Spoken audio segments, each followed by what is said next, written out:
We're recording. All right. Welcome to another episode of Drop Third Strike with myself, Terry Gant in Chicago, Illinois, and my podcast partner, Beth Stavka in Denver, Colorado. Hello, Beth. Hello, Terry. So I was just about to tell you that probably by virtue of the Nationals playing in Miami right now, I saw Jazz Chisholm Jr.'s hair for the first time in over a month. What color is it? It's gorgeous. No, I don't, because it was last night's game. It was a night game, and so I don't know if it's the lack of sunlight, but it's like this midnight blue that is very, very blue. But it's not like bright blue. You know, it's just like this. Oh, it is gorgeous, and it's actually the exact same blue that I had my hair dyed to the time that I had my hair dyed blue. But it appears to, again, just as we were speaking about at the beginning of the season, his seems to last and mine didn't. Mine lasted like 3 days. Okay. I was going to the hairdresser once every 3 days. It's so beautiful, but he does change it up a lot, right? So yeah, I would guess so. I would suspect that he's probably getting it, redone every 4 to 6 weeks or whatever, like anybody else would do. Yeah, and it's absolutely part of his look. So this is totally what's absolutely But he might even go more often, just because of how often the color of his hair changes, or he'll change the ends, but not the roots, that kind of thing. But the blue he has right now is exceptional. It's good stuff. Yeah, and when I went to get my hair dyed blue, the hairdresser said that she didn't think my hair was going to hold the dye. Okay. So that's why she just wanted to do a little patch, just because she didn't want to take my money, right? And she's absolutely right. So it was actually just here, I can point. There was just a little streak. We made like a feather of blue just about there. And it was gone in 3 days, but I still had a really nice like bleached bit right here. Yes. A nice effect until it grew out. So that was cool. Yeah. So, but bleached isn't blue, Oh, I'm so jealous. So anyhow, Steve got to live with you having a slight punk rock bit for just like a couple days. He had to live with it. A couple days, exactly. Yeah. So, well, Steve missed it because I actually had it done. I was flying to England to see my brother. He lives there, and to participate in a conference that he was putting on. So I took that hair to Dublin. Actually, I see. Okay, all right. Steve missed the entire show. That would have been a great place. All right. A good punk do, but you owe Steve a slight bit of counterculture when he's not expecting it. Exactly. Oh, good idea. Yeah. So I'll ask my hairdresser next time, because now I don't know if I can do that plus have a perm, but we'll find out. Yeah. Only so many chemicals for one head, right? Is that what's happening now? You've got a perm? Yep. Okay. All right. Yeah. So normally your hair is normally straighter than this. Oh, it's normally sad. Oh my goodness. I have this hair. I have about 4 strands of hair, and they're all limp. So I see. Yeah. It's like when David Bowie sang "Life on Mars" for the girl with the mousy hair. I'm like, that's me. Totally the girl with the mousy hair. So I have curls put in it, and at least something's happening, Right. Okay. Yeah. I got you. Yeah. So so that's my Jazz Chisholm Jr. update, except for one other thing, which is I've been calling him Jazz Chisholm all season, and I just now noticed that he's got Junior on his uniform. I don't know if I noticed that there was ever a Junior there. I thought he was just Jazz Chisholm, but like there's some players have done a bit of a name change or a name augmentation partway through the season. Like the biggest one I can remember is Giancarlo Stanton playing as Mike Stanton for I don't know how long, and then one day he was Giancarlo. It was like, oh, okay, all right. Yeah, it was hard to remember. Like you want to respect people's names and their pronouns, by the way. Sure. But sometimes it's hard to keep up. You get into but I think I can remember Jazz Chisholm Jr. because it puts him in a really nice club with Vlad Guerrero Jr. and Fernando Tatis Jr. Sure. I would be in that club. I would be Beth Davies. It's totally true. That were true. I have a trivia question. I don't have a lot of trivia questions for baseball. I don't do it. I like trying to do it when it comes to me, but since we're talking about name changes, there's a former pitcher in the major leagues who it turned out was playing in the majors under an assumed name because he was wanted by the police in another country. All right. Now that's not our young tiger friend who just changed his name so that it wouldn't get his age. So it's not a current player. Somebody else? Someone else, not a current player. Okay. But I would say played within the last 15 years. Then I should know who this is, and I don't. I cannot name this person. I can give you the city they played in. Okay. If I'm not mistaken, it's Cleveland. Cleveland. Yes. Wanted by the police in another country. Yes. Should know this about. Wow. And it's only we only know this because he was found by the police. I mean, this shouldn't even be trivia. This should be like super well known. I think this is why he's not in the major leagues, because he was in the major leagues until he was found by those police. I mean, there has to be some kind of penalty for something in baseball, right? I'll give you another hint. He was a pitcher. He was a pitcher. Okay, so a pitcher wanted by the police. I'm never going to get it. I mean, this penny should have dropped with wanted by the police. I mean, if I I'm going to try a really clever literary clue here. Okay. His first name is a character. Is the name of a character in I think a book by Machiavelli. Well, no, because it's not Prince Fielder. No. I might have that detail wrong, but like it is. I'm going to look it up real quick. Okay. See who the writer of this, because I associate this name with that person. Well, yeah, so if it's like a Neil Gaiman book, then it could be literary references layered onto literary references. This is a good point. So this is going to be riveting the Legion of Fan. Yes. Yes, knowing our Legion, yes, this will be.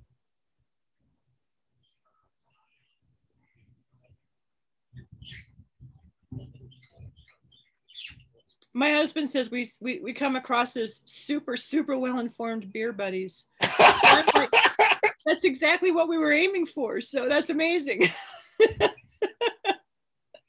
We did it. So, all right. So it's not Machiavelli, even though I kept associated with them. It turns out it's a legend that gets attributed to lots of things. So I'll remove that part of it. Okay. But what else could it's synonymous with the word bargain. With bargain? Yeah. Like, imagine that this player made a deal to escape his former country to come to the U.S. to play baseball. A deal had to be struck. So is his pseudonym Deal something, or something Deal? A type of deal. A deal with a dark side. The deal on the dark side. A deal with a dark side. No, I just feel so lame now, because I mean I should just be all like dark web. You want me to tell you? Yes. Fausto Carmona. No. Yes. Fausto Carmona. He was Fausto. Fleet? Yeah. Wow. he had done something he shouldn't have done, I believe. And was wanted, and his real name, they found out he had I think his name is Roberto something, and his age may have been different. Yeah. I looked at so who helped him? Who helped him cover it up? Was it somebody in the Cleveland organization, or I don't think so. I think he pulled a wool over the Cleveland Indians too. Okay. So he lied to U.S. agents. He lied to the Roberto Hernandez is his actual name. Why didn't he just go by Roberto Hernandez? I mean, that's a really common name. Dominican. He's a Dominican baseball player. And he played for Cleveland, Tampa, Philly, the Dodgers, the Astros, and the Braves. Wow. So he hopped around. Yes. Was he very good? I actually liked him as a pitcher. Yeah. I mean, his win-loss rate is 7-1 in 99, but the Indians also stunk. So, like, it wouldn't necessarily be his fault. Yeah, entirely. That's true. Wow. It's just, I wonder about well, I mean, I guess that Fausto. In January 2012, Dominican police arrested Hernandez after he left the U.S. consulate, accusing him of using a false identity to obtain a visa. Police reported his real name as Roberto Heredia Hernandez, and that he is 3 years older than he reported. The Indians placed Hernandez on the restricted list, and officials in both countries received assistance in the case from a woman in the Dominican who claimed she falsified a birth certificate for Hernandez in exchange for $26,000. But when Hernandez's father failed to pay her, she contacted the authorities. Hernandez has stated that Fausto Carmona was his grandfather. So what he was wanted for was entering the country under an assumed name. Yeah, well, here, but there, I mean, he swindled somebody. Just pay the lady. I'm assuming that swindling somebody is illegal everywhere, yes. Even if there's a lot of loopholes here, which, presumably everywhere. But yeah, right? Just pay the lady $26,000. Yeah.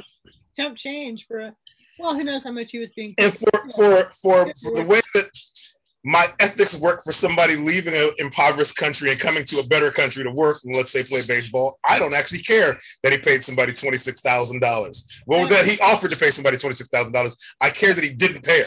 Yeah, exactly. Right? Like if you gotta cheat to get here to come live the dream, then come cheat to come live the dream here, right? Because living here is better than living in the DR.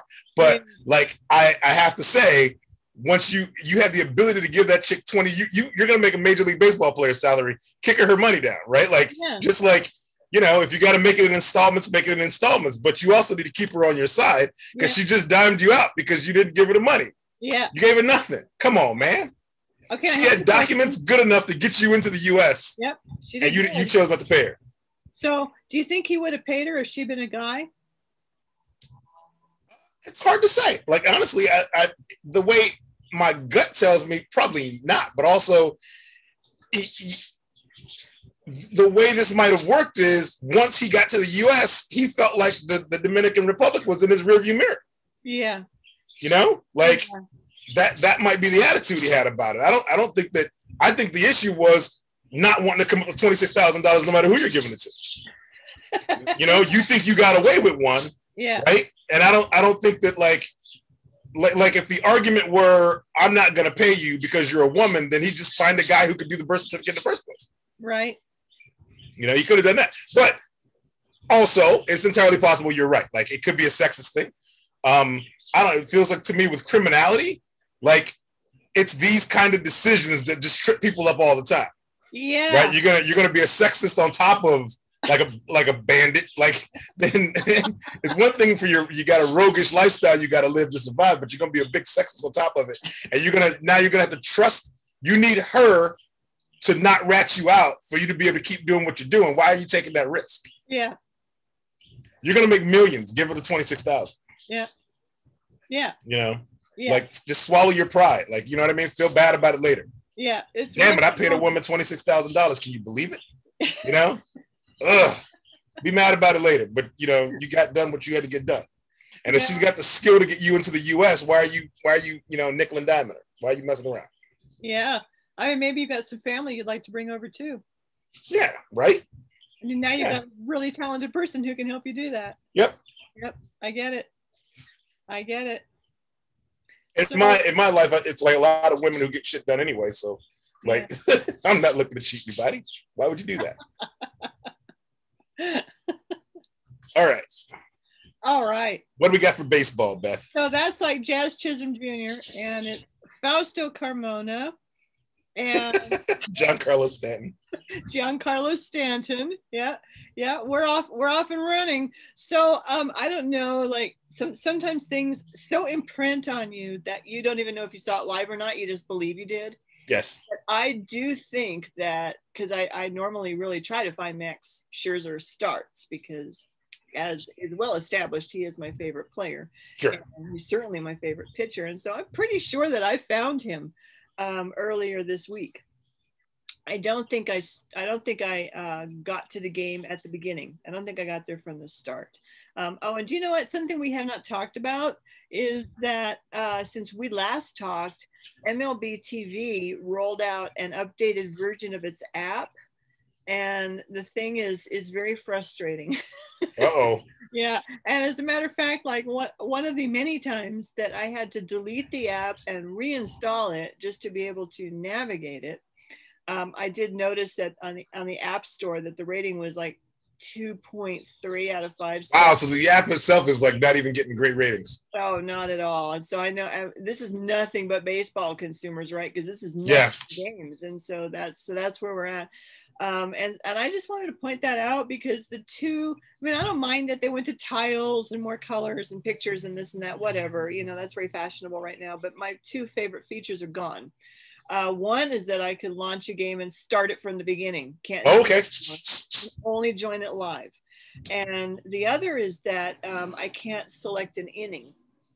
So I used to be able to go to I used to be able to swipe up, you know, and down at the bottom, all the boxes would come up and you put it to your box. And I mean, obviously it couldn't be a future box, but sure. But it could be. But if you missed the game and you want to catch up on that game, you could be like, well, all the hits began in the third. Let me just start at the third. You could do that. Yeah, you could do that. Or, you know, you could say, oh man, you know, it's only the 6th inning, but I've got to go to the grocery store or I've got to go to bed or whatever, but it's no problem. When I get back to the TV, just remember starting the 6th inning, you can see what happened, right? That was something I used a lot, especially for West Coast games. You know, I'd watch the Padres until the 3rd or 4th inning, watch the Dodgers, and then go to bed and get up and start right there before I check scores. And so those two features are gone. Although, according to the website, that innings feature is there, but I can't make it display. So yeah, this might be some more. This might be some more uninstalling and reinstalling. Oh yeah, well, damn it, you know. And I told Steve, but it's what happens. Steve's my husband, Legion of fan. But it's what happens when you don't have any competition, right? I mean, no competition. You can just give people all the crap you want. It literally is just baseball fans. The WWE did this recently by selling its WWE network to NBC Universal, I think. Oh no. For so basically now it's the Peacock network or whatever the hell it is. Yeah. And what you used to be able to do with the WWE network is you could go through the entire WWE library and search like particular wrestlers that you wanted to see, and you could pick out like select matches that they've had over the history of wrestling, you know. And now I think with Peacock, you don't have that ability, right? You used to be able to, though that might be coming back. They got to figure out how to, because that's the whole point of having a service like this, is to be able to watch like Bret the Hitman Hart's matches from like 1992 if you wanted to do that, right? The other thing though is if you were doing a pay-per-view and there was an active show on and you came in a half hour late, you were able to start at the beginning of the show. So even though everybody else is watching it live and they're a half hour ahead of you because you came in late, you'd be able to just catch it from the beginning of the show. And now you can't. Now you can only catch it where it happens to be, which is like almost no one's like, I never, when I was watching a WWE even, I never felt like I had to like be home immediately. Hell, I could just watch it the next day if I wanted to. Exactly. Because for $9.99 a month, you could just watch it whenever. Exactly. And for live, for you to not be able to start at the beginning, it just seems like that's a crappy bit of service right there. It is crappy. It's the worst. Man, I can't even think what went on in people's minds to remove that feature. Yeah. Isn't that the major advantage of having an app? Yeah. You can see all games out of market anytime. Right. I mean, unless they're live, and now it's wow.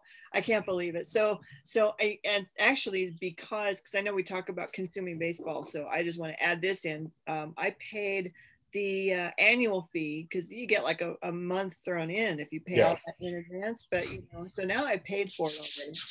I think I probably would have just because This is a good point. You've already paid for your year, and this change has happened like in the middle of the season. Yep. Yeah, that blows. I can think of an interesting parallel in baseball right now. You know, you are right. You've been hit with the sticky stuff. Yeah, they've removed your sticky stuff. They have. They have a sticky stuff problem. Took away my sticky stuff. There was such an effectiveness happening with your sticky stuff, and now your sticky stuff is gone. Now you're worried about the neighbor has to be worried you might hit them in the face out of frustration. Like all these Major League Baseball players, they're like they went from being able to use sticky stuff to immediately stating, you know, the problem here, somebody's gonna get hit in the face with a ball now. Yeah. Right? Like it wasn't, the ball is just a little, I don't know, we don't like the feel of it. Throwing strikes is just going to be a little bit difficult. You know, we're going to give up a few extra hits. Nope. They're like, nope, somebody's going to get in the face because I can't control the ball. Yeah. Like, yeah, they did. Wow. Go quickly. Yeah.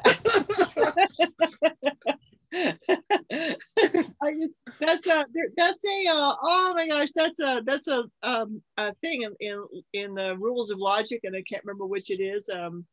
Reductio ad absurdum it is, where you take a problem and you reduce it to the most absurd outcome, and then that outcome. That's what this is. The American way is to go for that one. That is like, that's one we use a lot.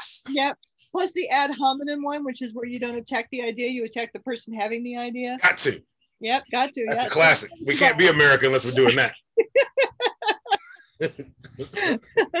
Okay, so anyway, because MLB TV made this major change, one of the things that happens is that if you can't see a game from the beginning, you don't get that, precious 3 to 5 minutes of talk from the introduction, where the broadcaster is going to like set the stage for you. Stage setting.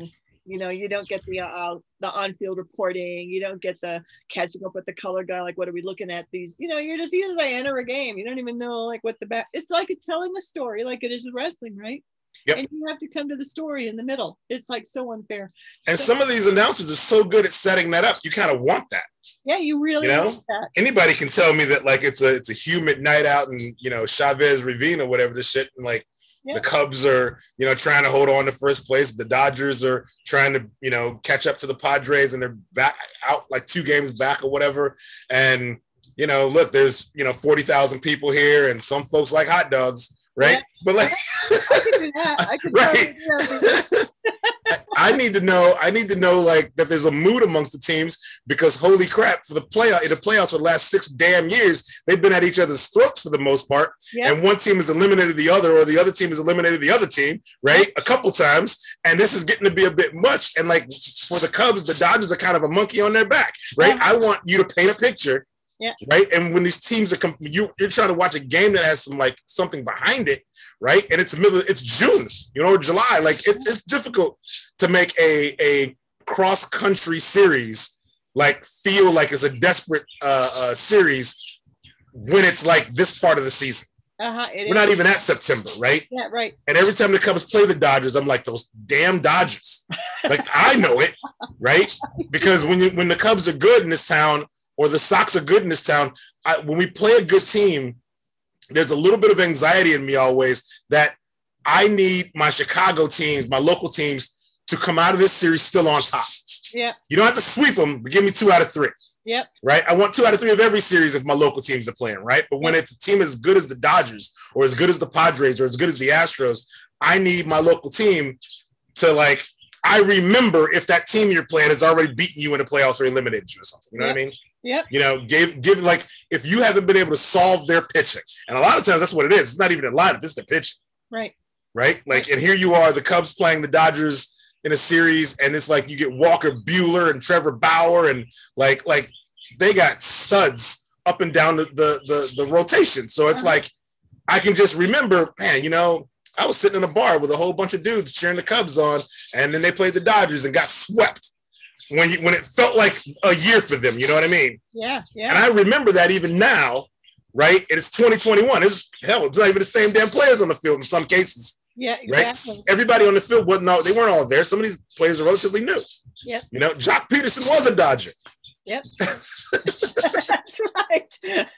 I need announcers that kind of like, I need them to set that tone for like what this could mean to both damn teams. Like you're chasing something, you're annoyed with each other, like, but if it's just going to be like, it's a summer day, good day for baseball. That kid's got some nachos. Yeah, and you can see that when you join in the 5th inning. Oh, look at that. The sun is shining. It's not cloudy, I mean, we got that. Yeah, I know. And they can also tell you, for example, who might be some key players to watch, what's been their lifetime batting average against Buehler? How have they been hitting in the last 5 games? If I were a Washington Nationals fan having to use this app, and I had to tune in the 4th or 5th inning, instead of being able to go back to the beginning, I would be missing what has to be the absolute joy of being an announcer in Washington, having Kyle Schwarber on your team for the last month. Yes. Right? Like possibly the hottest player in baseball. Yes. Kyle Schwarber, if he hasn't hit a home run damn near every day for the last month, I'll be shocked. Well, I think he batting leadoff. He did miss a day, but I don't know what it was. Yeah, he missed a day. He missed a day, and he's batting leadoff. Yeah, you know. And I always describe him as like a refrigerator with a baseball glove. Yeah, you know, they're batting the refrigerator first. And now he's a refrigerator with a big stick. He is, right? Yeah, he's adjusted his swing a little bit. Like I like his swing mechanics have kind of quieted down a little bit, and this is, I think, part of it is why his timing is so damn good now. Right. You know? Yeah. Yeah. Yeah. No, he's looking great. And the other one who's looking great is Gary Sanchez. Yeah. But if Gary is absolutely. And if you're coming in the fifth inning, you're missing these announcers who are like letting you know that you got some great stuff on your hands right now. Yeah. You know? Yeah. Because the Nationals are not anywhere near first place, and neither are the Yankees, right? So like when I'm tuning into this game, I need a reason to stick around. Yeah, exactly. You know? Yeah, exactly. Well, think about the Phillies. You know, I mean, I had like the highest hopes for them to be like the sneak up on you, be amazing team this year. It didn't happen. Phillies fans are very passionate. I think we can say that with a great deal of fairness. Because they're crazy people. Yeah. Yeah, but you know, the worst fans in sports in Philadelphia. Imagine being a Phillies fan and having to, come in like the sixth inning or something. You know, what would that give you to watch? Yeah. Who's giving you what? Think of how many fights you missed on the field. Right. Phillies fan coming in the sixth inning versus the Mets. From the beginning, people, because the fights happen in the second inning. Yeah, you can't even select your inning. So and Phillies Mets, they were annoyed with each other at the national anthem. Like they were chippy, just getting off the bus. Damn series, like screw those guys. That's right. Who the hell told the Mets they get to be good? Shit. Well, so with MLB TV, punching these two big holes in my methods of consuming baseball, I went ahead and resubscribed to YouTube TV. If I don't do this, I'm going to miss the All-Star game. If I don't do this, I'm going to miss the Home Run Derby. I don't want to do that this year. I did that 2 years ago, and I thought I wouldn't miss them, and I did. Missed them a lot. Mm-hmm. So I'm going to get that this year. But I also just said I just want to go back to watching MLB Central because I was getting a lot out of that, right? Does MLB Central have a podcast? I listened to Buster Olney's podcast this week I told you I've been meaning to start doing it. Right. And I listened to a couple episodes this week and it's all right. But you know what I miss? I miss like Mark DeRosa's like energy for the game. Mark DeRosa. I need that. Good. I need Mark DeRosa. And there I was watching him this week. You know, I was thinking, my goodness, how many hours a day does this guy work? Because it's got to be a lot. He makes it look easy and he jokes about golfing and this and that. I know they have a big research staff. You can't do baseball without a big staff, but he is so prepared. Yep. You know? And I mean, he's got that video queued up and he knows where he wants it to be. And he did these long segments breaking down what different guys are doing and what they're doing well and what they're not doing so well. And he's ready for banter. He's ready for talk. He remembers everything. I think he knows everything. It's just, he's amazing. He's amazing. And I can't see how he's doing that, only working. He's not phoning it in. That's all. Nope. Definitely not at all. It in, yeah. And he's the one that broke down Gary Sanchez for me the best, cool. Sanchez loses his toe tap, then all of a sudden he's hitting like 320 or something like that. How would I know that if I didn't have MLB Central? Because I can't listen to the Yes Network tell me about it at the beginning of the game. Exactly. So, very glad to have MLB Central back, even though they are still asking guest players what they had for breakfast. They are still doing that. Well, I can tell you what Trey Turner has for breakfast if you're super interested. That is just a weird question to be asking people. It is. Particularly with baseball players and their habits and superstitions and things. Yeah. I don't know if I'd go with what you have for breakfast. I would, Well, when they asked Trey Turner what he had for breakfast, he was visibly bored on camera. And and it was like, shrug, I want eggs and bacon, I guess. It was just like, don't bore your guests. I mean, these guys are superstar players, and they're not ready for that one. They're very well schooled by their PR team. They can give you so much. Ask them for what they've got, right? Yeah. They had Trey Turner on I think in part to talk about what happened with Max Scherzer in his start this past week. So they know, as I'm sure you know, there are a lot of opinions running around right now. Oh, Olney's podcast is really great for the headlines. You get the headlines, you get what matters. So you can get all that in like 5-10 minutes. He has Jessica Mendoza on as his guest. Yep. She's really great. I really like what she has to say and what she brings. And Marley Rivera too, if he's talking about the Yankees, those two women are amazing. Okay, anyway, getting back to Scherzer's start. So I don't know if I saw this live or if I just believe I did because it left such a profound impression on me. I know I saw it somehow in game when it was the 4th inning and he had been checked at the end of the first, like everybody has been. I actually specifically tuned in to see DeGrom get checked because I just wanted to see this happen for the very first time. I wanted to be able to say I saw that happen for the very first time.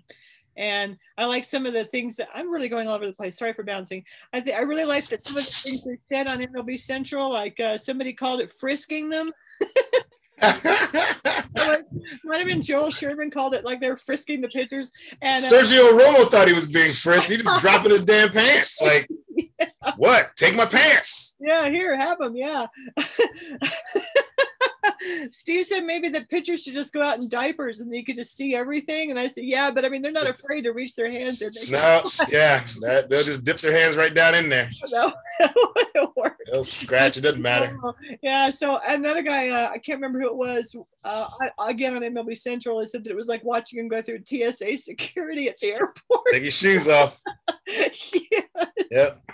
And, you know, so either it's made the game more boring, according to some people, or it's made the game more of a circus, according to other people, or it's draining the joy out of the game for the fans, according to other people. It's a stupid looking spectacle. It really looks stupid.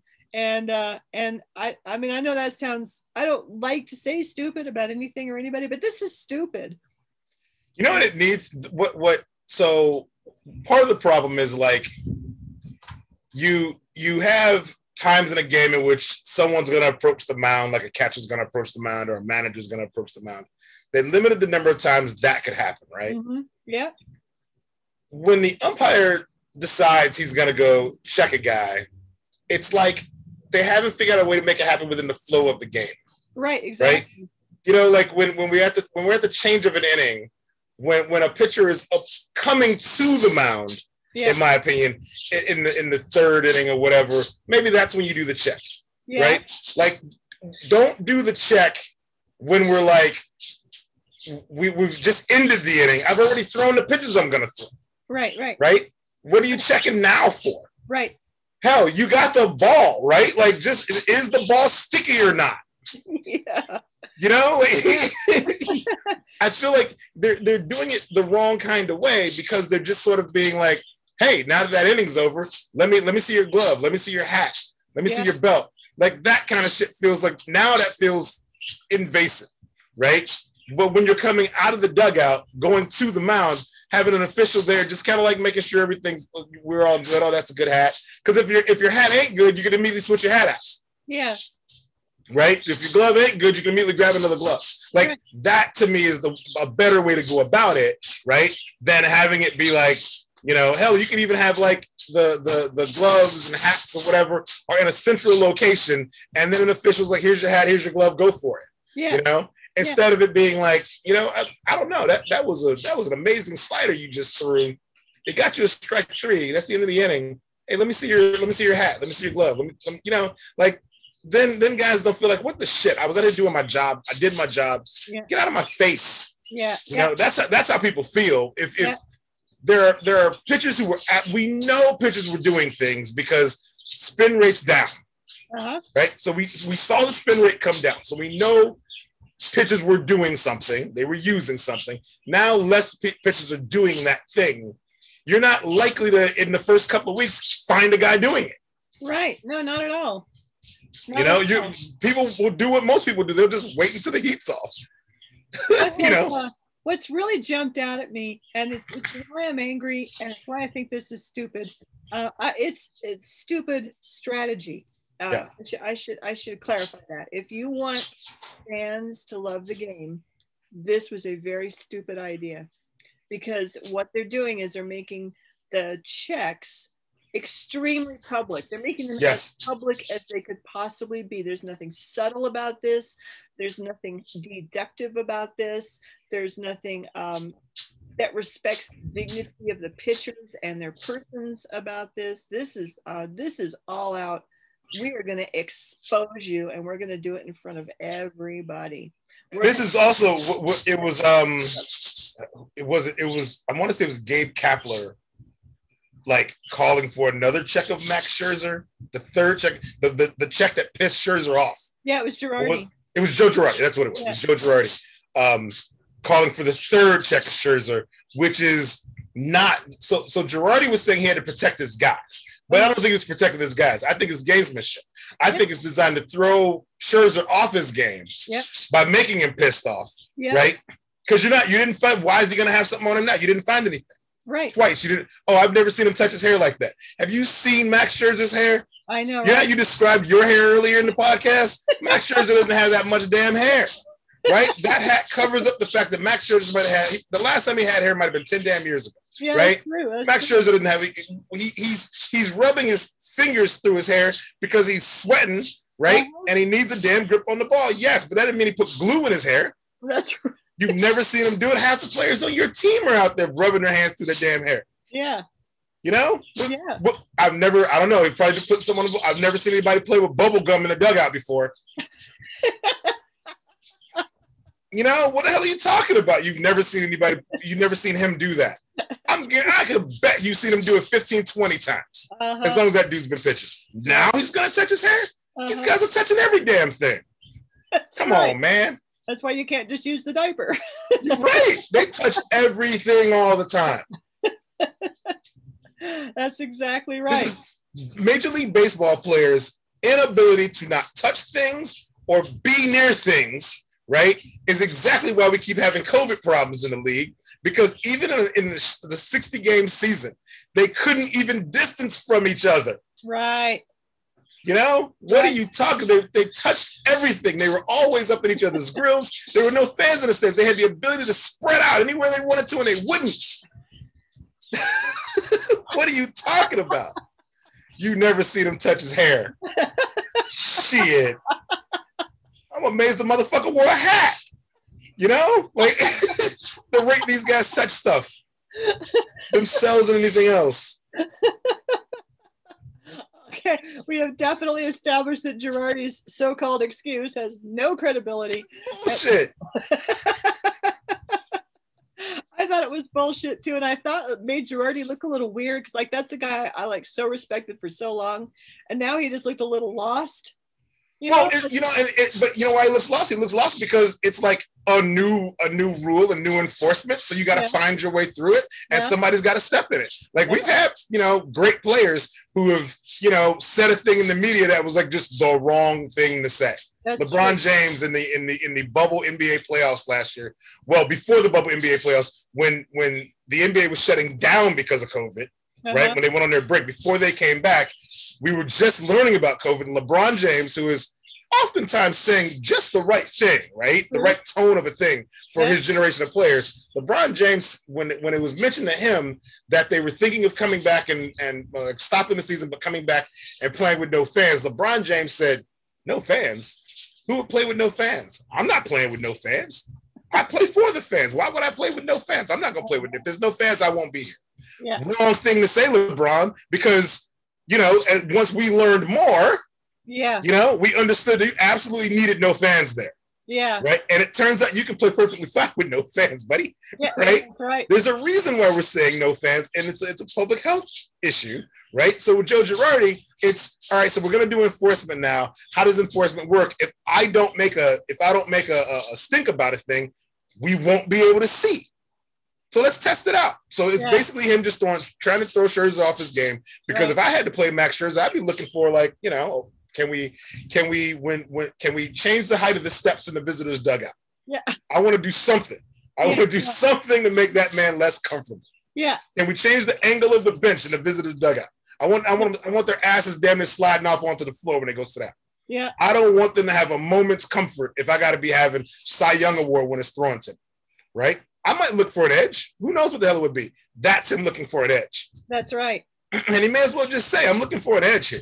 Yeah. I want him uncomfortable. I want him angry. I want him pissed off at me. I don't want him thinking about, like, I don't want him thinking about Bryce. I don't want him thinking about, whoever. Like, I don't want him thinking about, like, Gene Segura. I want him thinking about me. I want me to be in his head living rent free. That's what I think he should have just went and said. That would have made it a lot better. Yeah.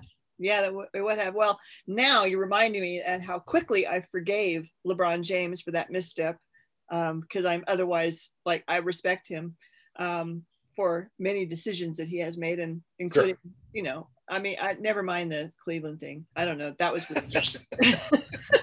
that was just weird, and I just forget about it. Didn't happen. And so I can forgive Girardi right now in this moment and go back to respecting him, because you're right. Yeah. Somebody had to step in it, and someone's going to, right? And it won't be the last time, because we're only in week 1. Yeah, we're right. Like week 1. So, like, there's going to be, by the time we get to, like, week 4 of this thing, a couple more people might have had a thing or two to say about it, or, like, problems with it. I think it was Bauer who said he thinks there ought to be some kind of penalty if you're asking the ump to check a guy and you find nothing. That was Kershaw. Yeah. Oh, was it Kershaw? Kershaw said that. Yeah. And that, to me, that also makes sense. Yep. Right? We want the game sped up because we're telling people we've lost fans because of the pace of the game. Right. Well, I think that you've lost fans and the pace of the game was a problem. Yeah. I don't know that people who are complaining about pace really left because of pace. I think those people weren't here. Right. It's the reason they're not watching, but it isn't what drove them away. Right. I don't know that when I'm watching a game, it feels like the game is suddenly slower than it was 20 years ago. I don't feel that way. So I think it's something else. I think that, like, if pace of play is what we're going to be concerning ourselves with, you can't just be asking the umpire to check a pitcher every other inning. Right. Like, no, we're not doing that. Like, I think that we can take that right out of your hands and just have the hats, gloves, etc. Kind of in a neutral location, like, there's umps all over the damn place. Just have an official standing by a table, have the pitcher just sit his glove and his hat down on that table or whatever in that area when he's not in. You're going back in, grab your hat. We know nothing went into the hat. Right. Right. It's fine. Right. That is a great solution. I cannot believe that nobody proposed it. I can only believe that somebody proposed it and it got shot down. Part of it is, like, none of this stuff got collectively bargained. Right. So the MLB just up and made a change because everybody's talking about a thing. So they like to be reactionary when people are talking about them instead of being, like, proactive about a situation. Okay, then Here, let's get a whole season of data. Let us run this season like we're running it, and then next season we do a thing. Yeah. And I have a feeling that Scherzer and Kershaw are both pretty influential in the union, which says to me that these are not the two guys you want talking about this right now. Right. Going into a bargaining season, because now you've just alienated them even more than they already were. Tyler Glasnow wishes you just did it in the off season. Yeah. Right. That was a great interview. That was a great little speech he gave before he went off for Tommy John or whatever it is going to happen to him. Right. Yeah. And he, like, how many pitchers this year injured? Lots of them. Like, when you and I were texting before the podcast, you were asking about the Giants, and I was like, oh, I don't really know what's going on with the Giants. I know they're winning, right? But then I went and looked at their MLB page, and they are decimated with injuries, and they're still winning. Yeah, exactly. Right? Everyone's coming up doing their part, but really it's like the number, they've got like 3 pitchers having Tommy John. Like, to me, it always felt like one pitcher on your team going down with Tommy John's a tragedy, but you get one, right? Yeah, exactly. 3? Yeah. Like, nah, this seems odd to me. That's not right. Exactly. Yeah, that ain't normal. Losing Glasnow felt like a real hit as a fan. Felt like I really lost something, because we just got to know these guys in the 2020 postseason, and it was our chance to really enjoy them. And now he's gone. It's like rats, rats. So, but maybe that would have happened anyway. Like, maybe that's not a sticky stuff issue. Maybe it just would have happened anyway. Well, to him, he felt like it's a sticky stuff issue. Yeah. But he could be wrong, right? But he certainly feels like it is. Yeah. Then that and I give that credit. And the way he described it is like his arm was feeling different. I don't know if he's right-handed or left-handed, honestly. I think he's right. Yeah, I think he's right-handed. Yeah. Yeah. He said it was feeling different. I was watching that game, and no, that one I really was watching too. Not like I right. You were there live with that one, yeah, because I found out about it the next day. So I think that was a Wednesday game. I had it on, and the reason was they were playing the White Sox, and I often have White Sox games on, right? Mm-hmm. And Steve Stone mentioned something. He said something's wrong with Glasnow's elbow. And Jason Benetti asked him how he knew, and he said it's the way he keeps shaking it. It's the way he keeps shaking it. When he just keeps shaking it. And Benetti asked him, well, what do you think that means? It means it's tight. It means it's really tight. And that's what Glasnow explained later, is that it was tight, and I think that's what he said. Because applying a sticky substance to the ball, is something that allows pitchers to be very loose holding the ball. Yeah. And they don't have to engage any of these muscles down here. They don't have to engage any of this until like grip for release. But right? He had it the whole time because he's hanging on so hard. Yes. Yeah. So even from here, like the whole way through, there's no flexibility in here. Right. And he got hurt. Right. And we lost him. Lauren Shahadi, MLB Central, she called him Prince Charming. It's like, oh, that's exactly right. How'd you know? He's got to now he's got to go into he's got to go away. He's got to go away for a while. Yeah, we're all gonna have to all the princesses are gonna have to go to sleep until he comes back with another kiss. Yeah. Yep. Big bummer. So there's that. That's a good looking man there. Yeah, definitely. With good looking hair, which I have no doubt he put his hands in it. I have no doubt about that. Yeah. All the time. His hands are constantly in his hair. Not be touching that, Entirely. Yeah. So I was watching that, and I'm pretty sure I was watching Scherzer have an absolute screaming fit on the mound.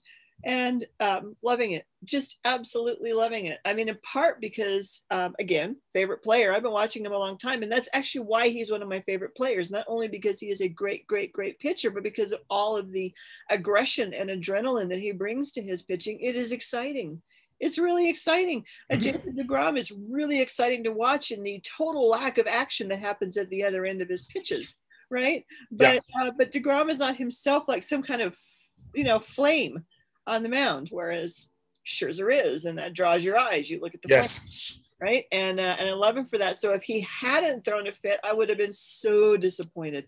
The only thing that would have we know what was best about it was he threw a fit, and then coming off the mound, he just stares Girardi down. So he does both Scherzer things, and he does them over one event, and it was like awesome. It was awesome. And so we were texting about this before, and something, and I don't even have to tell you, it doesn't matter. Something happened at work, and in case Legion of Fan Colorado is listening, this was not my Colorado job. This is an out-of-state job that I have. Okay. What happened at that job? Because Beth has lots of jobs. I do. Yeah, I have 4. So this was my out-of-state job, and something happened there that made me very, very, very angry. And I've been angry for 2 weeks about it. And so when I sat there and watched Scherzer pitch his fit, it was vicarious for me. He was pitching the fit that I wish I could pitch. Okay. But I don't pitch a fit because I need the job. Right? Yeah. Scherzer, I'm sure he really wants his job. I'm sure. Scherzer could walk tomorrow and still be paid. But he's made plenty of money. Yeah. He is not going to lose his job because he is that important a pitcher. Right. Maybe the third starter on the Marlins, because they're on right now, so I pulled Marlins out. Only reason, maybe third starter on the Marlins is not going to pitch a fit, right?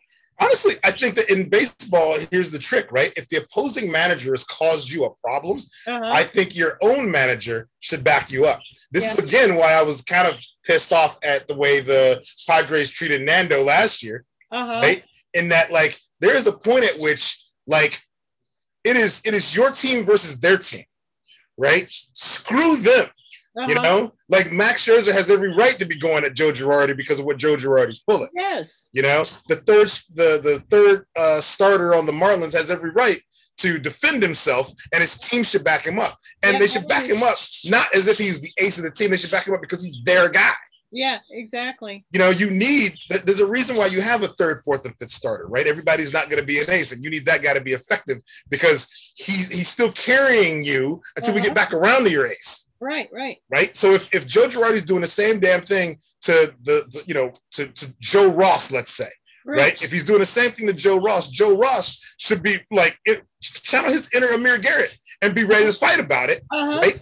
With Joe Girardi, so that like his own guys back him up. Davey Martinez should back him up because it doesn't make a difference if he's like not necessarily a household name because it's his first time up. Like he's your guy. You know what the hell is? Count on it. That's how it should be.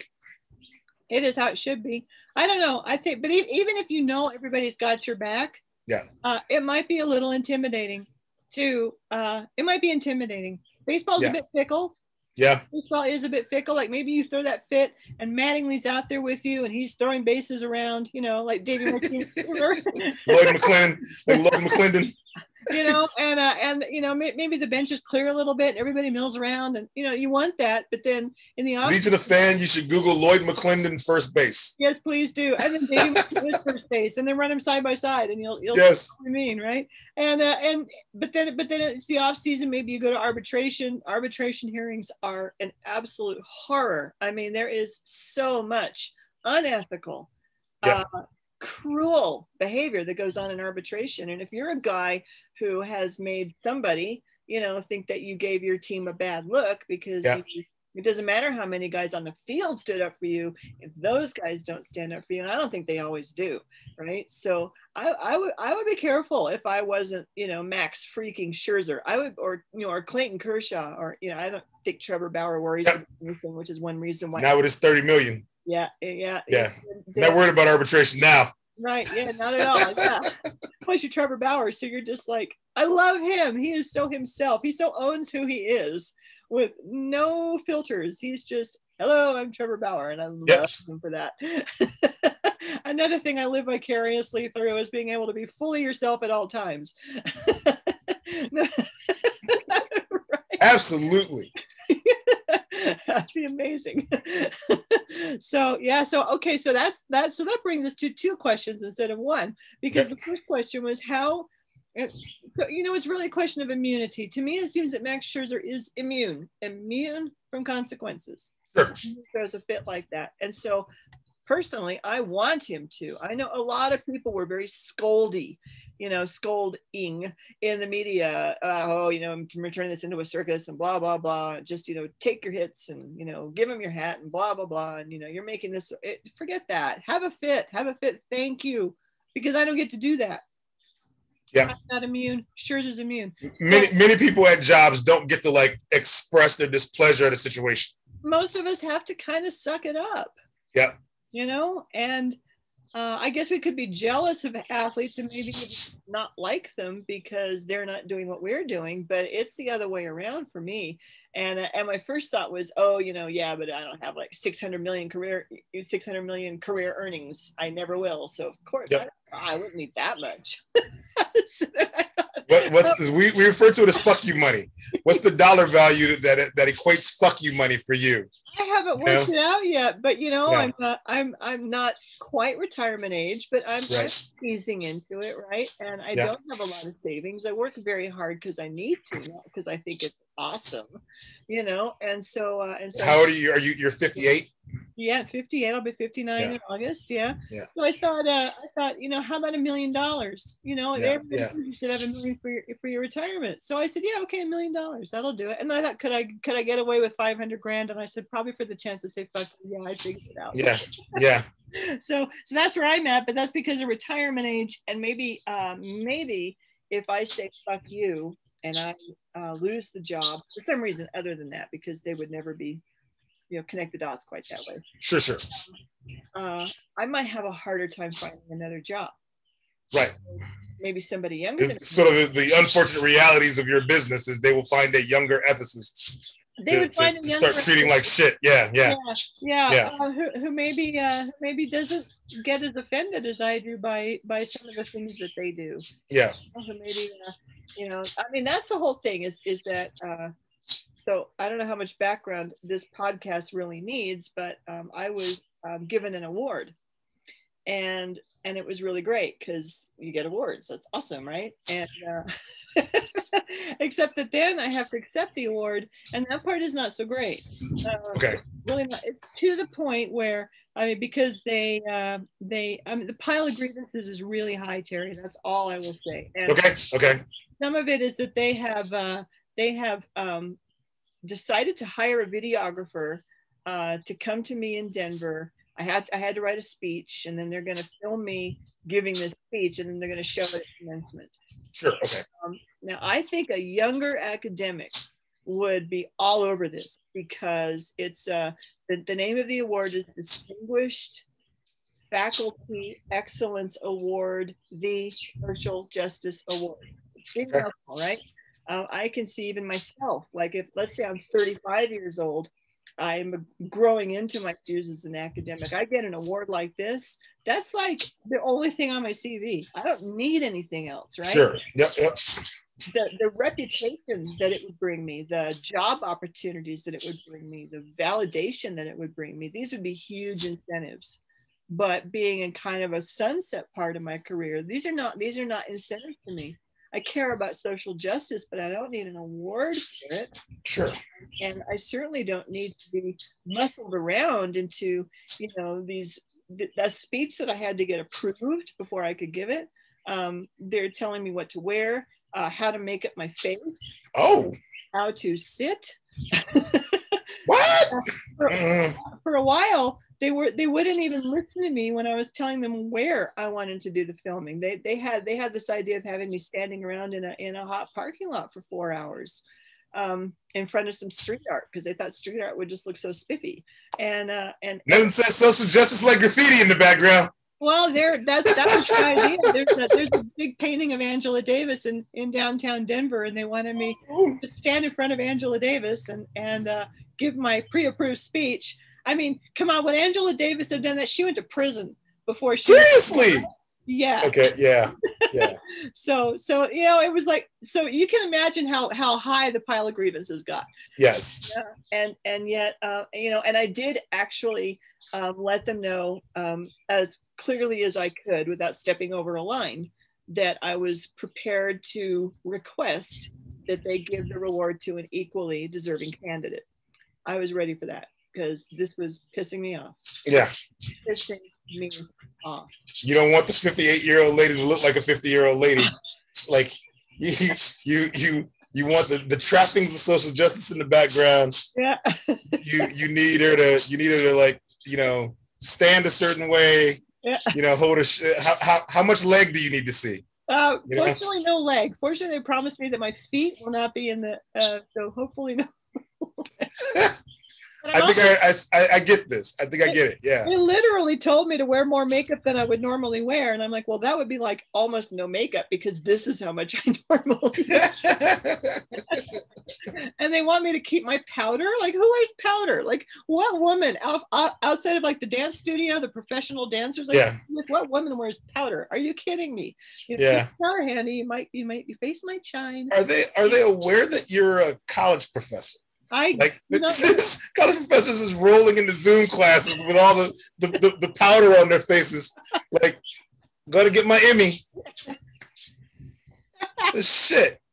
Shit is right. So you can imagine. I saw Max Scherzer stand there on the mound, and that it's and they raging about what they think is in his hair. Yeah. I am like, man, you are speaking for all of us out here who, I mean, literally it's impinging on my body. This so-called social justice award is impinging on my body. It's like, get off me, you know, just get off me. And I can't believe it. I cannot believe it. Because if a guy had gotten this award, they wouldn't be telling him what color tie to wear. Nope. They wouldn't be telling him what his suit needed to be made out of. Nope. Right? A guy got this award, if you want to stand in front of a sports bar, that would be cool. Yeah, right. Yeah. That's what they tell him. And they wouldn't ask him to bring powder. They would not. They would not. Oh my God. Hey, if your neighbor's got a muscle car project, you want to do it in front of the muscle car, you could do that, guy. Yeah. It'd be cool. Yeah. And one thing I've thought about, I don't think I should go here, but I'm going to go here anyway, is first of all, I'm not sure that I'm bothered by this in some ways because although I'm super flattered, I can't believe that they couldn't find a person of color to give this award to, because I've never had to make sacrifices that especially a woman of color in academia would have had to make just to even make it. I haven't had to do that, but let's suppose that had happened. They found somebody. Yeah. They'd be telling her not to wear block prints. I wonder about that because they told me I can't wear block prints. Would they make that kind of mistake with an African American woman? I wonder, and I hope not. But it has not even occurred to me that someone's wardrobe has block prints or not. Or not, exactly. But like when you mentioned block prints, I was like, Beth probably don't even own no damn block prints. No. Like, how would I know and why would I care? Like, it's an award ceremony. You're gonna dress like, you're gonna dress appropriately for the event and for what the career is. Yeah. Yeah, except we're not supposed to wear academic regalia either. They've decided against that. This is wild. Yeah, I'm with you. Yeah, I'd be raging about it. Yeah. Okay. Good. So yeah, I everybody I've talked to about it has just been like, what, And so how they are not asking themselves that is really hard for me to understand. Really, you should do this speech. You should do this in cosplay. Is what you should do. Who am I going to show up as though? What state is this for? It's for the state of New York, so Excelsior. You should cosplay as like, your favorite Met or Yankee. I could do that. I could, except I don't. Well, I have a Mets hat. Actually, I have a Cardinals hat. I could cosplay as Yadier or Adam Wainwright. I mean, he's like big on my list of cool guys right now. Sure. You could like if you could get a pattern in the logo of the team, and then get a dress made in the New York pinstripes, because it's not a block print. That's right. It's a pinstripe. It's a pinstripe. What I was thinking because it's New York State, that what I should do is cosplay as Batman. And sure. Although, the mask would probably I'll show you some bitches. The mask would probably be shiny. Right. Yeah. We need the mask. It needs to be in a matte. It needs to not be in a gloss. It needs to be in a matte. Yeah. Surely they sell matte Batman masks because that would make you blend in with the night. It has to be matte. Tell that camera, you find me, man. I'll read your speech. Yeah. Yeah. Just like you just have it. If it's in a gloss, you just sand it down. But yeah. So thanks to Max Scherzer. Somebody out there has yelled what I have wanted to yell, has had the fit that I have wanted to have, and has probably expelled all of his anger in a way that I have not been able to do. Yeah.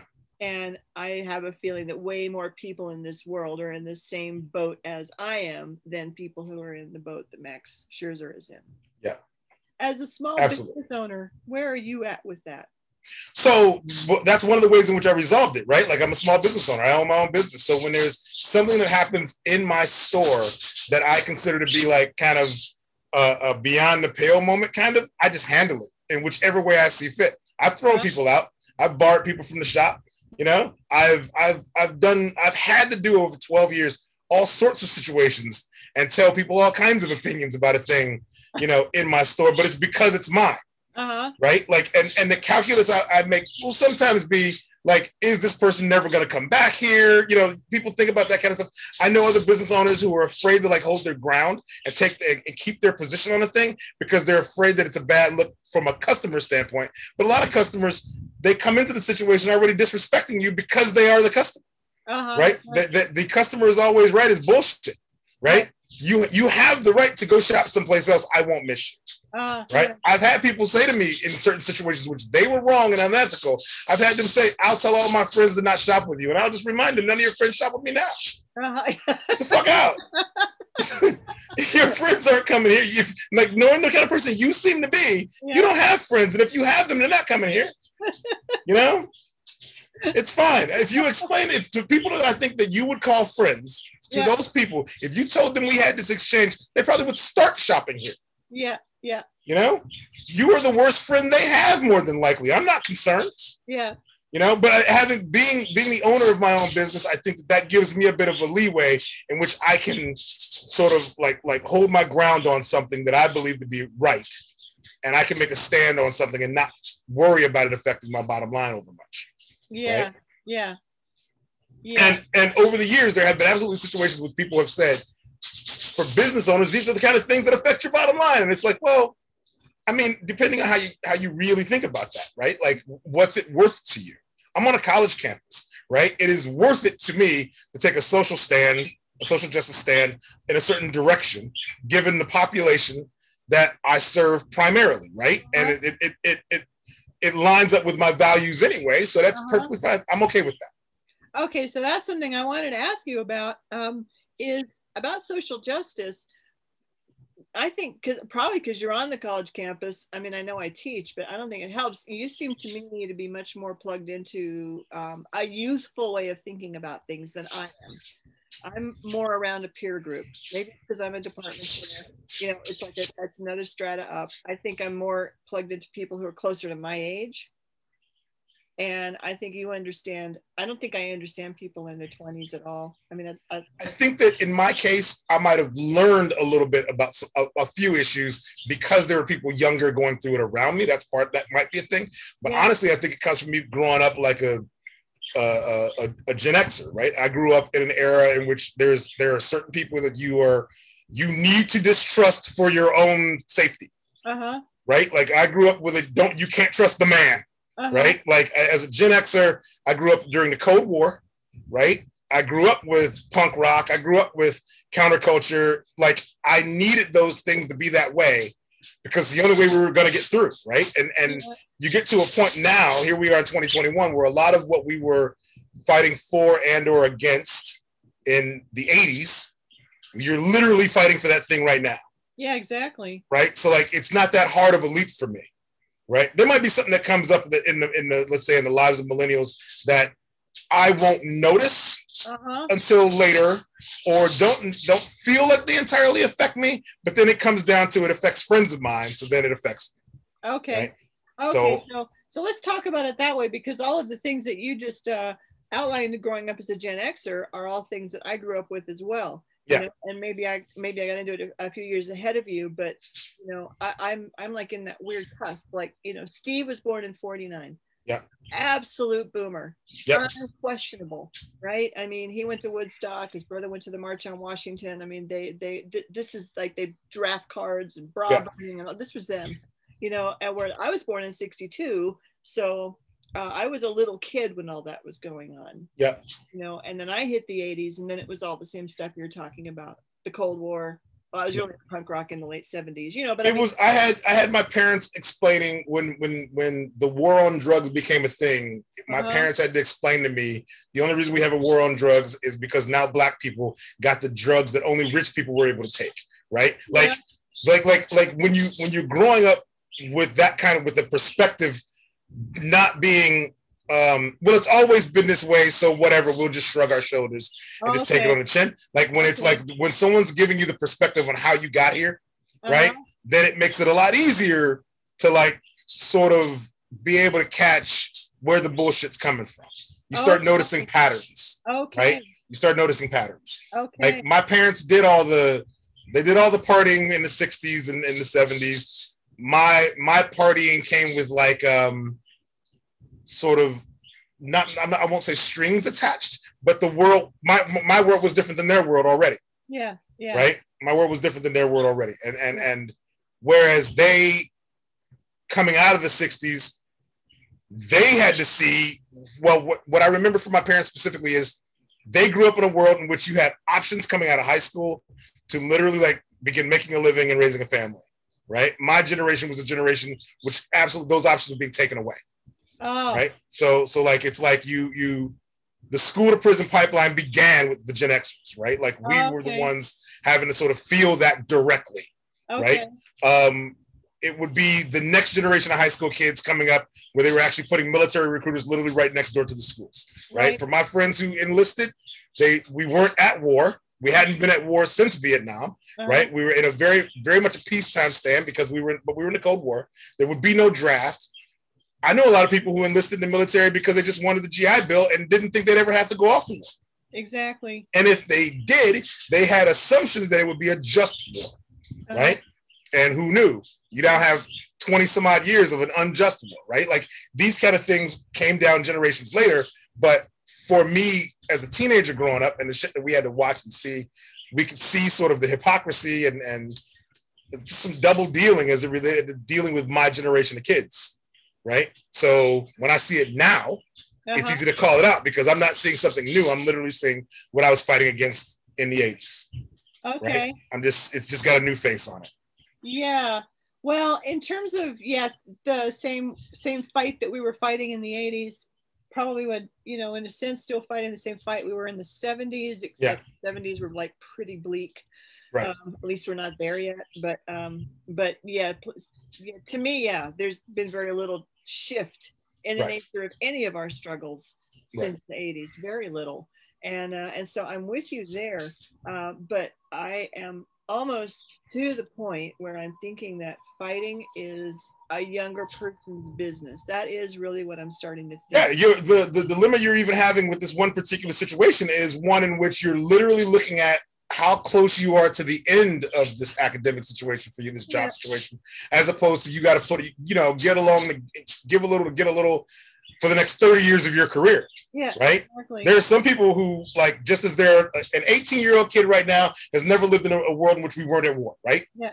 A 23-year-old person or a 25-year-old person entering the job market, working where you're working, will probably look at that list and be quicker to notice the sexist nature of it. Yet have to make that calculus of, but I need this gig. Yeah. Might be more likely to make a big stink in public about it. Like some 25-year-old kid's gonna put them on blast on Twitter, right? And then like it's gonna be a big stink, and because it's a social justice award, it's gonna be really embarrassing for them. But you kind of have to think about like, but I don't need to also lose this job right now. That's real. Yeah. And for female academics, it's definitely real. It's pretty hard to call somebody out at any age because the jobs are so few and far between, and they do tend to go to men. The better jobs do tend to, and the women tend to be kind of kept down a little, And so, but I probably at 25 would have totally blasted this out. Yeah. And probably part of what's got me needing somebody like Scherzer right now is that I have that energy that wants to blast, but I know better. I just know better, and so in that sense,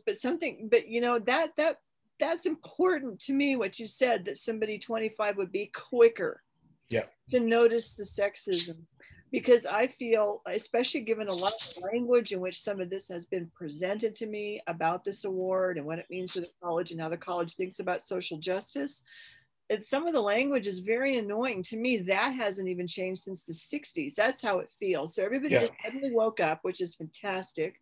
I hope everybody remains awake. And I hope that this new commitment to social justice gets leveraged into something. But when I listen to how people talk about it, I just think, no, that's just not going to happen. I hate to be cynical, but I am listening to discourse that says to me quite literally, people don't get it. And I'm mostly hearing white people. Sure. White people don't get it. I love it that we're talking about allyship, but are young people, I guess that's what I want to know, quicker to notice, you said. Are young people quicker to notice? Are they quicker to become allies of each other? Because I don't see the people the circles that I move in, I don't even see it possible. Even Absolutely. if the desire is there. So I would say these conversations start with young people. Yeah. Right? Because what young people don't want to do is they don't want to, like young people will see what a Gen Xer is going through and say, I don't want to deal with this shit for the next 30 years, and then wish that I had. Right? So we're gonna nip that in the bud right now. Okay. Right? A lot of your causes, protests, a lot of things that get called out because it is for us, there's a lot of history behind why you may or may not have said something or done something about something. For them, they're already at life is too short, right? Wow. Like they can feel the weight that's already been put on them, right? By the time when they got here to this position, they can feel the weight that's already put on them, and it's time to stop it. Wow. Right? My mom's generation would have said, you know what? You can't piss off the people upstairs. They have the power over you.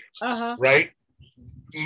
My sister's generation, who's 10 years younger than me, her generation would say, why are we giving everything up just because they're in power? We need to make them earn that, right? Like they have to earn our loyalty, right? And the only way we're going to get them to earn our loyalty is by speaking up, right, and pushing them to do better. Right? My mother's generation would have said, "Don't go pushing.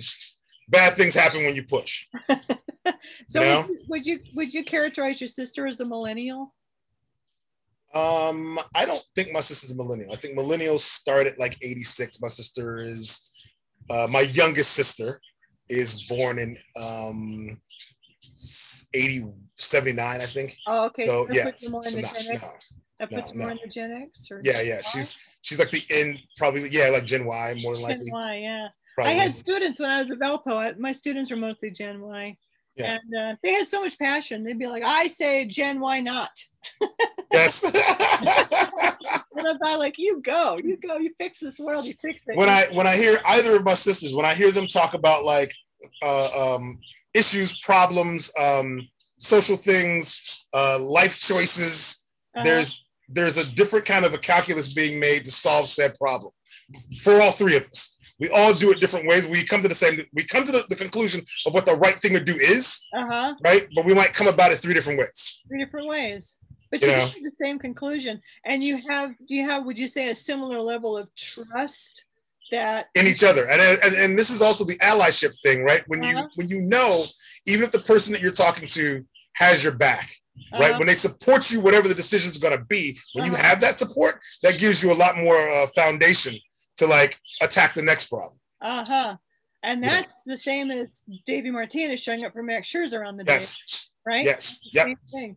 That's amazing. So allyship probably sounds differently on the college campus that you're on than it does in the circles that I'm moving in, where it's probably so. Like when if I had to think about it, like let's say comics retailers versus comics customers on an issue.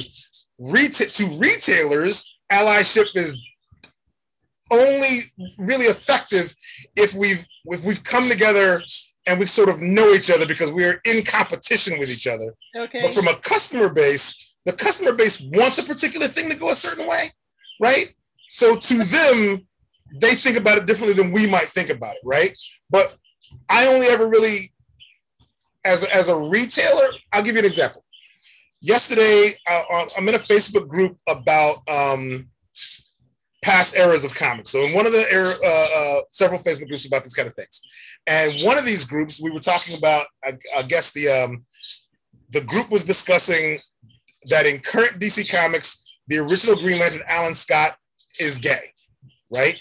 And so people were at first saying, oh, what they did was they took this alternate version of Alan Scott, who was gay in like about 10 years ago, and they just put that on the original version of Alan Scott, who is now back. So the World War II era Alan Scott character is gay. And then people were like, man, why can't they just make a new gay character? And was there any indication that he was gay in his 1940 stories? He's gay, but he's got a son and a daughter. I'm gay, and this doesn't seem like it makes any sense to me at all that he's got a son and a daughter and he's gay. And I was like, okay, there's a whole lot of people in this thread full of complete shit. Yeah. Like, really, a whole bunch of gay people in this thread have never known anybody who was in a relationship with a person of the opposite gender. Like you know, no gay men who are in relationships with women before coming out. Really? None? You know, no gay men who are raising children now or who have raised children ever. Really? Yeah. And you're wondering if there was any indication in his 1940 stories that he might be gay. How many characters were out and gay in the 1940s? Yeah, I was gonna say. In the 1940s, most of your comics were made by Jewish men because those Jewish men came over here to the States, but they had the skills to work in advertising and marketing and couldn't get those jobs because they were Jewish. So they started working in comics because no one gave a fuck about comics. Right. But they're gonna go and make the characters gay. Right. The fuck out of here with that. You want them to make an original new gay character so that you can ignore that character. Yeah. And the publishers know that. Yeah. So you get like new versions of old characters. You get new versions that are Black. You get new versions that are women. You get new versions that are trans. You get new versions that are like from another country or an immigrant or whatever the shit. You get it because readers connect to something familiar first, and then we give you a twist on the story. And you have to do that to keep stories fresh. And representation does matter. You don't want the representation because you feel like you got erased, except we've been reading White Guy, Super Guy for years. So we're reading your adventures and that's okay. We've seen your face and that's okay. You can't see our face, but you want to say that you are the audience and you're the audience they're trying to reach because you fit the demographic. But this doesn't ring true to you. You're out of your damn mind. Then who the hell do you know? Yeah. Right? If you don't know anyone in this situation, who do you know? I gotta wonder. For younger comic book readers coming up, they see these announcements of this particular character is coming out, or there's a new version of this established character who is a different ethnicity or something like that. And generally, younger generations look at that as, hot damn, I just got into comics. This is cool that someone's doing that, right? Yeah. When somebody in the thread said, I remember when North Star came out as gay, North Star of Alpha Flight, I remember when he came out as gay. That was cool. This, I don't like this. Okay, I read the comic in which the Green Lantern character is mentioned as being gay. And effectively, he's just having a conversation with his son. He's not coming out in the middle of a battle, which North Star did do. North Star announced that he was gay in the middle of fighting a supervillain, where it was completely not relevant at all. And this guy's like, I like that. What? The fuck are you talking about? There's no way you like that. It made no damn sense. Yeah. But there's a level at which I can actually really appreciate that, you know? I mean, we all live with a lot of secrets, right? Yes. You want to like let your secrets out, but you know you can't. You know you're going to live with secrets, right? And, yes. And to see somebody like let out a secret in like this completely, well, you know, maybe it's not like a relevant moment, or maybe it's not the most opportune moment. Maybe we didn't like serve tea first, but it's like when you're fighting and it's like all your adrenaline's going. It's like an awesome time to announce because it's just so honest. Raiders, the Las Vegas Raiders have a defensive player named Carl Nassib who just came out as gay last week. Yes. He came out as gay last week in the off season, making a statement because June is, you know, LGBT Pride Month, right? Right. He did not come out as gay in an October Sunday game, a Sunday October game in the second half, right? After third down, right? He didn't come off the field getting Gatorade. He's like, this is my Gatorade. Get it? But still, like if he had done that with the and had he done it, it would have been the coolest damn thing. Yes, it would still be cool as shit. Be weird. Yeah. Did that man just come out over Gatorade? Holy shit. Wow. All right. That would have I suppose. Yeah. Yeah. You know, I wonder. Maybe North Star didn't do such a crazy thing. Maybe it's just like you said with Girardi, everybody's got to try it. Somebody's going to. North Star's creator, John Burns, said, well, he was always gay. I was just dropping all these hints. He was a skier with no girlfriend, remember? Like, what? That's not a hint.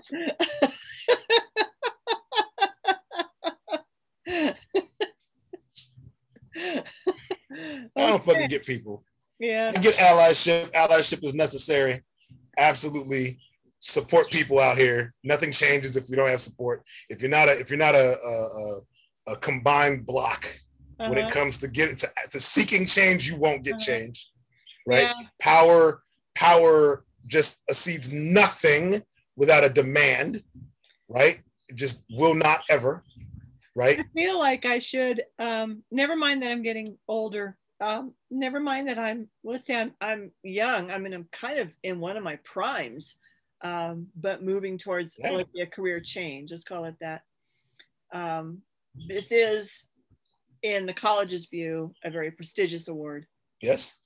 How many times have they given this award? Never. This is the first time. It's a very prestigious award with no history. Yeah. I think it would be better if they were like, we hope to make this a prestigious award. Yeah. It's the first damn time they've given it. It is cool that you're the first person to get it. Yeah. Right? And when you accept this award, I think the stink that you can make is, like, given everything you've explained, right? Maybe the stink that you can make is helping this department come up with a guidelines so that next year they're not putting out this kind of information and stepping in these kind of foxholes, right? Yeah. Like, that's the change that you can actually help bring about. Yeah. Because in year one, I would say they got a whole list of grievances from you of ways in which they did it wrong. Yeah. Right? Yeah. But you are empowered potentially to affect how they do this next year going forward. Yeah. They're giving you the Social Justice Warrior Award for a reason. Well, there's nothing saying you can't turn that back on their asses. Right. Because it's a really bad look if they don't accept that. Okay. That's true. And so that is how I will be. This is why you came to me. Scherzer. Thank you. Yeah, So we ran this through. I mean, it's really good that we ran this through all the potential filters. They are trying to completely reshape their undergraduate curriculum to have social justice principles and goals like embedded within the curriculum, so that it becomes like their identity. And they've asked me to serve on that committee. Yes. And they you know what they've done? You've ever heard the expression when you point one finger, like three more point back at you? Yeah. Right? They fucked that part up, right? They're pointing at the curriculum. Yeah. The curriculum needs to change. They also need to change. Yeah, they do. Right? And this is they've asked you to chair that. All right. Well, now they didn't step in it. Well, not chair it. I get to serve on it, but you'll be chairing it in 2 years. Don't worry about it. We know damn well you're going to be chairing this committee. I'll get this taken over.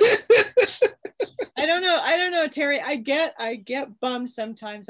But Steve said this to me because I noticed that when Tony La Russa was saying those really embarrassing things about like spanking your mean Mercedes.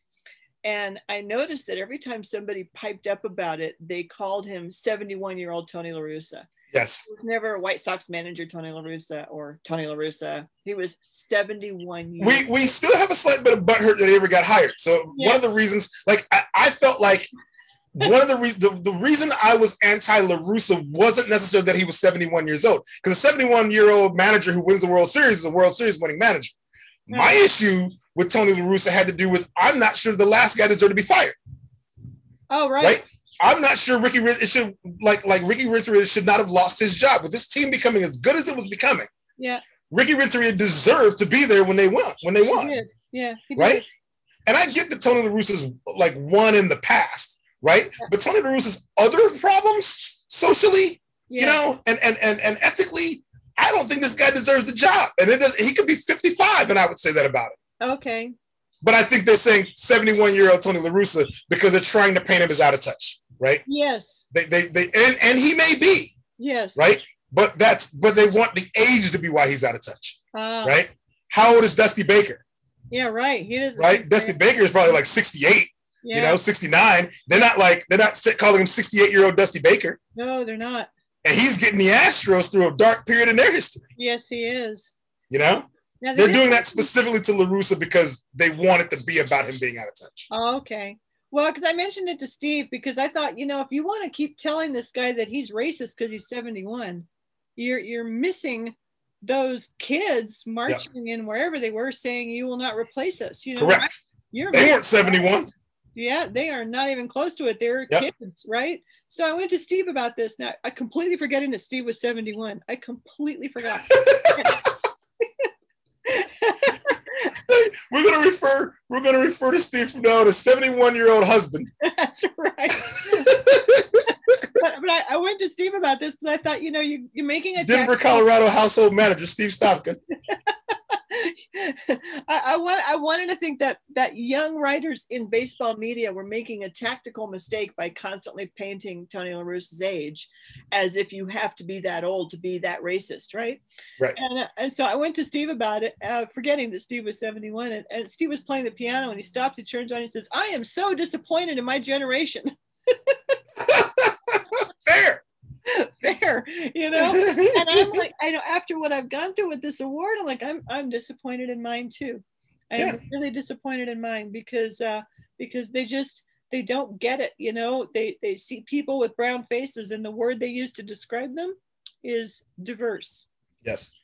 Seriously, I can't believe I'm hearing this. I can't believe I'm hearing this from people who have been around, who have college degrees, who supposedly have been, you know, led to the dark side, the liberal dark side, by this so-called liberal education, and they're not even close. Right. And yeah, I guess I do have to use it for some good cause.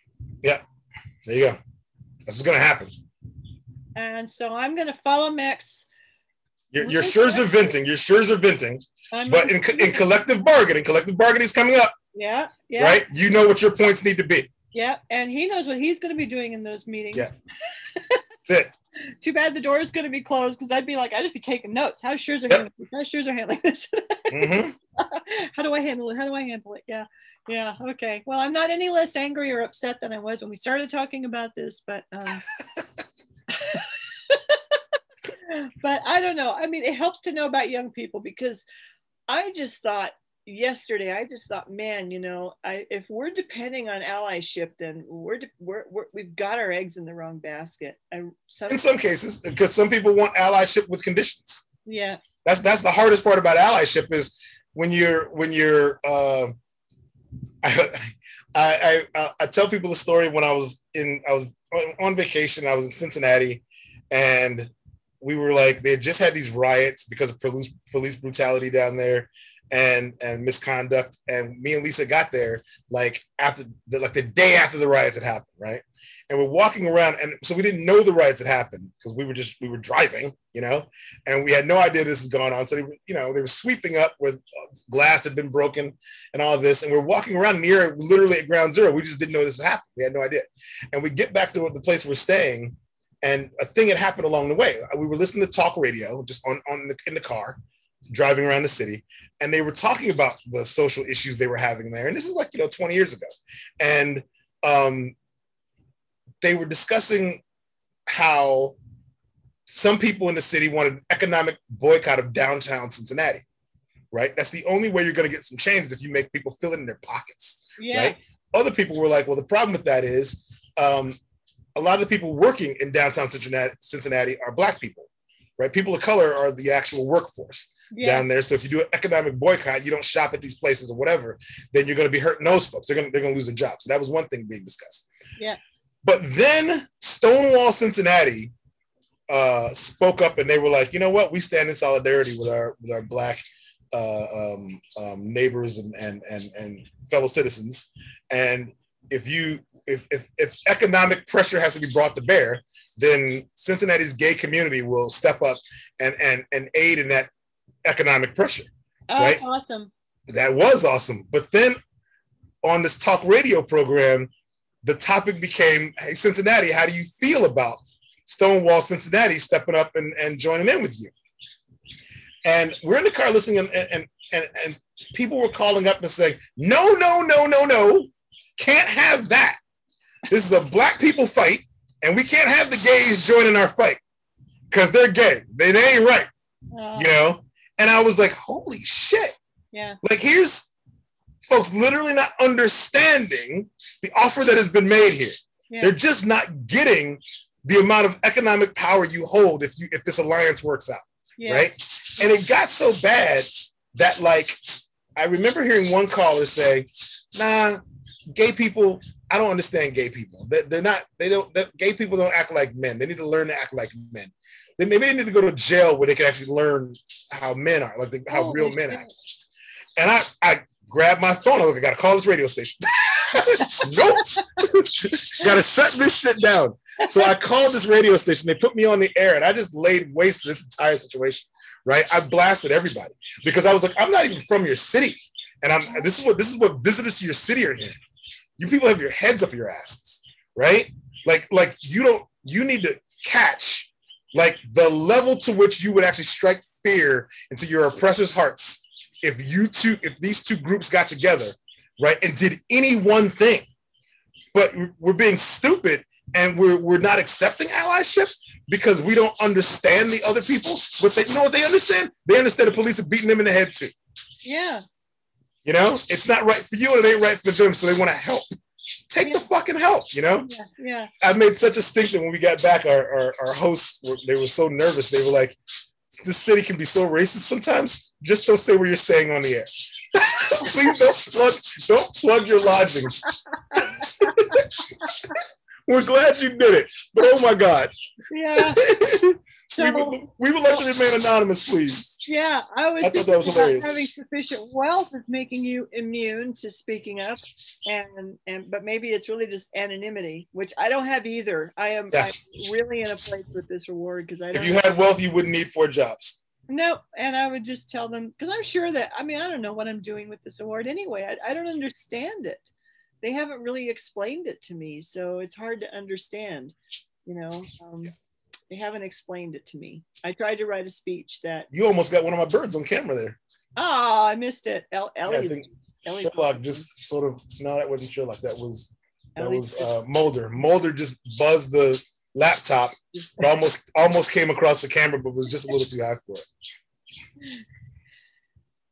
Yeah. Well, that's I think sometimes that women are much more natural allies of let's have to accept the presumption, and I really will make this my last point.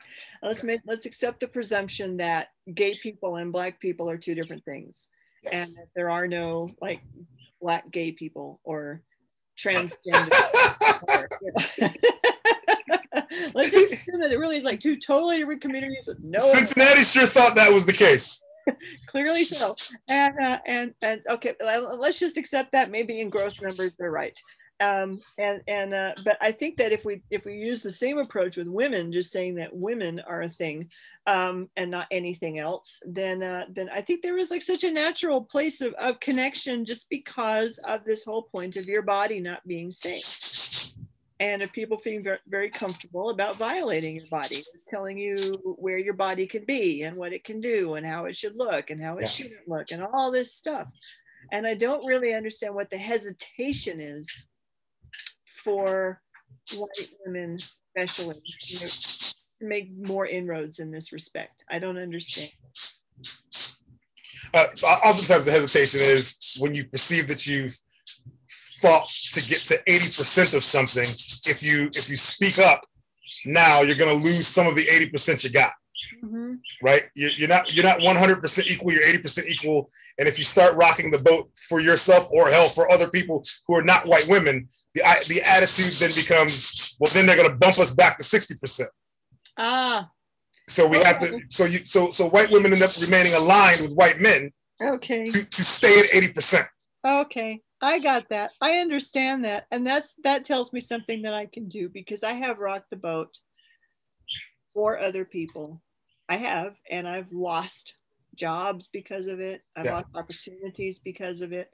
And I'm still here and I'm fine. So right.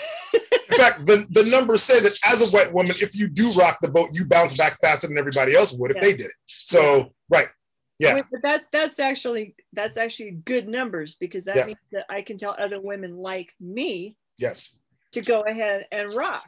Yes. Because you're going to bounce back. It's okay if you lose. You're going to come right back. Yes. You know? So rock it for people who don't have that option. And that's privilege. Rock it for people who don't. That is exactly using your white lady privilege. Yes. All right. Yes. I do have the benefit of experience. You have to at some point say, I am X number of years. There is benefit of experience here. Yes. How can I pass it off, right? So if I had gotten this award at 35, just getting my feet wet, getting into my career, I would have used it for me. Yeah, I would have. But I mean, just so that I could use it for others. I mean, there is that. It is ethics. But this time, I don't even need it. So... Use it for others. Pure and simple. So I'll do that. Now, is Max Scherzer that good? Yes. Good, because he's still my favorite player. Yeah, I'm going to have to go with yes. All right. Seems like a good guy to me. All right. All right. Are we all set? This was a very interesting conversation. It was all about me. And in the show notes, Beth is probably going to have to put like a timestamp for like when we start talking about ethics and social justice and such. Yeah, if I can get to it. I'll just tell them if they want to listen to ethics and social justice conversations, like, yeah, come in about an hour in, another one. I'm like, exit about an hour in, like whatever your thing is. Yeah. Half and half, right? We were half baseball, right? Yeah. And since we kept saying Max Scherzer, we were all baseball all the time. In fact, it does come back around to baseball. It does. It does. And it all comes, and baseball all comes around to Scherzer. So absolutely. Okay, cool. Good stuff, Terry. Thank you, Beth. Come on. If any turn into the love. Oh, yeah. Wait. You're saying a different thing. Seriously, if Legion of Fan was ever trying to understand what we were saying when we said turn into the love, today is the day that you will. This is it. Yeah. Turn into the love, man, because that's what you got to be. That's it. Turn into the love. Yeah. Life is beautiful. All right. All right. See you, Beth. See you, Terry. Thanks. Bye. Bye.